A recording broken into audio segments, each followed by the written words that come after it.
नमस्कार दोस्तों, स्वागत है आप सभी का किसान बुलेटिन में और मैं हूं आपके साथ पारुल यादव। चलिए नजर डालते हैं किसान बुलेटिन में आज की बड़ी हेडलाइंस पर। सरकार ने बनाई 5 लाख किसानों को सोलर पंप देने की योजना। महाराष्ट्र के डिप्टी सीएम ने किया बड़ा ऐलान। अब घर बैठे फोन पर ही ट्रैक्टर की कीमत जान पाएंगे किसान। किसानों की सहूलियत के लिए कंपनी ने उठाया कदम। इस खास फसल की खेती करने पर किसानों को मिलेगा ब्याज मुक्त लोन। सरकार ने लिया बड़ा फैसला। देखिए ग्रीन टीवी यूट्यूब पर भी, बस सब्सक्राइब करें और बेल आइकन दबाएं। महाराष्ट्र में किसानों को सबसे ज्यादा प्राकृतिक आपदाओं का सामना करना पड़ता है। कभी बाढ़ के चलते किसान नुकसान झेलते हैं तो कभी सूखे की वजह से उन्हें परेशानी उठानी पड़ती है। ऐसे में सरकार द्वारा किसानों की सिंचाई की समस्या को दूर करने के लिए उन्हें सोलर पंप देने की योजना बनाई जा रही है। दरअसल केंद्र सरकार की प्रधानमंत्री कुसुम योजना के तहत ये सोलर पंप वितरित किए जाएंगे। प्रदेश के उप मुख्यमंत्री देवेंद्र फडणवीस ने पिछले सप्ताह ही विधान परिषद में कहा था कि महाराष्ट्र सरकार इस तरह की कृषि पंप स्थापित करने के लिए भूमि पट्टे पर देकर अतिरिक्त राजस्व उत्पन्न करना चाहती है। इतना ही नहीं, उन्होंने कहा कि विदर्भ क्षेत्र में रहने वाले किसानों को प्राथमिकता के आधार पर नई सौर पंप और बिजली कनेक्शन दिए जाएंगे। इसके लिए मार्च 2023 तक लंबित आवेदनों को मंजूरी दे दी जाएगी। उन्होंने कहा कि निर्बाध और उचित बिजली प्रदान करने के उद्देश्य से केंद्र सरकार ने संशोधित वितरण क्षेत्र योजना और RDSS के निष्पादन की घोषणा की है, जिसके लिए महाराष्ट्र के लिए 39,000 करोड़ रुपए की राशि स्वीकृत की गई है। इस कदम से महाराष्ट्र में कृषि क्षेत्र में बुनियादी ढांचे के निर्माण को बढ़ावा मिलेगा। आपको बता दें कि पीएम कुसुम योजना के तहत किसानों को सौर ऊर्जा पंप लगाने के लिए सरकार द्वारा 90% की सब्सिडी दी जाती है। ट्रैक्टर किसानों के लिए कितना जरूरी है, ये बात किसानों से बेहतर और कौन समझ सकता है। लेकिन एक दूसरी हकीकत ये भी है कि ट्रैक्टर खरीदने के लिए किसानों को कई तरह की मुश्किलों का सामना करना पड़ता है। आमतौर पर किसान कम पढ़े लिखे होते हैं, जिसके चलते उन्हें ट्रैक्टर खरीदने के वक्त डीलर या कंपनी के चक्कर लगाने पड़ते हैं। तो वहीं अगर गाँव या दूर दराज का किसान है तो उन्हें बिचौलियों या फिर दलाल के चक्कर में काफी ज्यादा नुकसान झेलना पड़ जाता है। इन्हीं समस्या को देखते हुए देश की सबसे बड़ी ट्रैक्टर कंपनी सोनालिका ने अब अपने सभी ट्रैक्टर्स की कीमतों को वेबसाइट पर डालने का ऐलान किया है, ताकि किसान जिस भी ट्रैक्टर को खरीदना चाहे उसका दाम आसानी से जान पाए। सोनालिका ट्रैक्टर्स के joint managing director Raman Mittal ने इस बारे में जानकारी देते हुए बताया है कि आज के किसान काफी प्रगतिशील हैं और आज के समय में लगभग सभी किसान डिजिटल तौर पर खुद को अपडेट रखते हैं।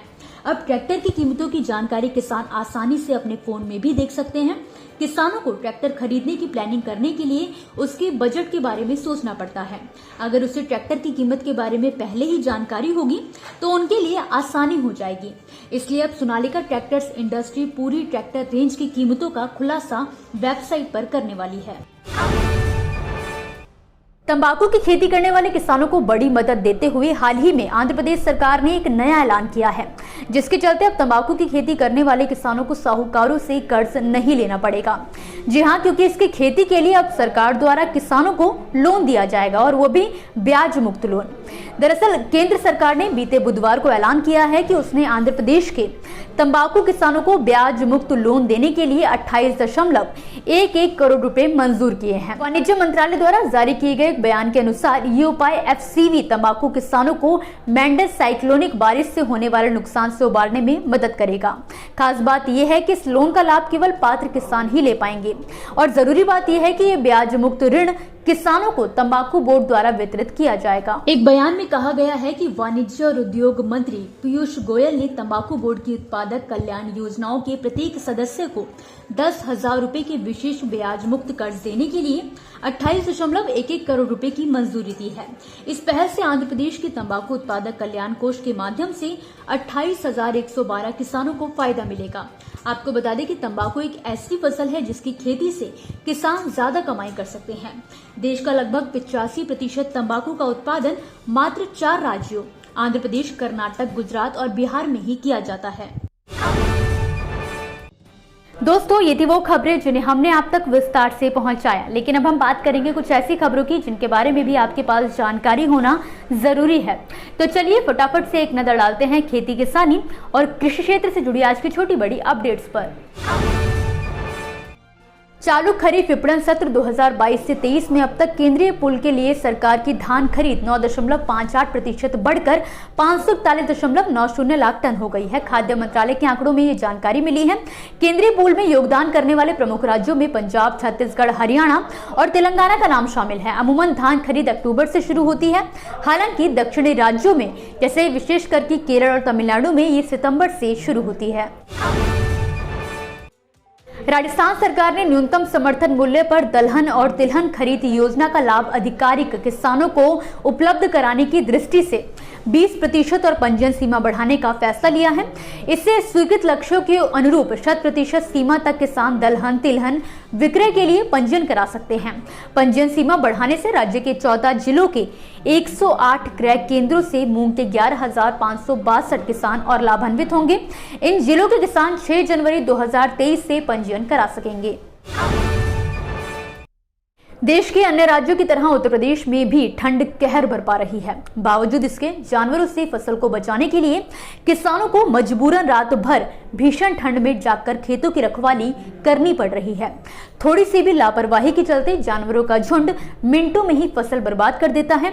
आपको जानकारी के लिए बता दें कि हमीरपुर के किसान 5 डिग्री की भीषण सर्दी में खुले आसमान के नीचे रात भर जाकर अपने खेतों में खड़ी फसलों को जानवर से बचा रहे हैं। और ये हालात सिर्फ हमीरपुर जिले के ही नहीं बल्कि पूरे बुंदेलखंड के हैं। गन्ने के रेट बढ़ाने की मांग जोर पकड़ने लगी है। इसी के चलते बीते दिन भिवानी में किसान नेताओं ने सड़कों पर उतरकर कृषि मंत्री के आवास तक प्रदर्शन किया है। साथ ही सरकार को चेतावनी दी है कि मांग पूरी होने तक आंदोलन जारी रहेगा। आपको बता दें कि एक तरफ जहां विपक्ष सरकार पर दबाव बना रहा है तो वहीं किसान हर रोज सड़कों पर उतरकर विरोध जता रहे हैं। पूरे हरियाणा में गन्ने की रेट बढ़ाने की मांग जोर पकड़ रही है। दुनिया भर में कृषि कार्यों के लिए आर्टिफिशियल इंटेलिजेंस और ड्रोन का इस्तेमाल बढ़ रहा है। भारत में भी सरकार कृषि क्षेत्र में तकनीक के उपयोग को बढ़ावा दे रही है ताकि बेहतर उपज के साथ साथ किसानों की आय में भी बढ़ोतरी हो सके। चित्रकूट जिले में कृषि विज्ञान केंद्र मंझगवा में ड्रोन तकनीक पर किसानों को जागरूक करने का काम कर रहा है। और इतना ही नहीं, कृषि विज्ञान केंद्रों के वैज्ञानिक गाँव-गाँव जाकर किसानों को ड्रोन के फायदे और उनके उपयोगिता के बारे में जानकारी दे रहे हैं। इसी के साथ आज के किसान बुलेटिन की बड़ी खबरों में फिलहाल के लिए बस इतना ही। आप मुझे दीजिए इजाजत और देखते रहिए ग्रीन टीवी। नमस्कार। देखिए ग्रीन टीवी YouTube पर भी, बस सब्सक्राइब करें और बेल आइकन दबाएं।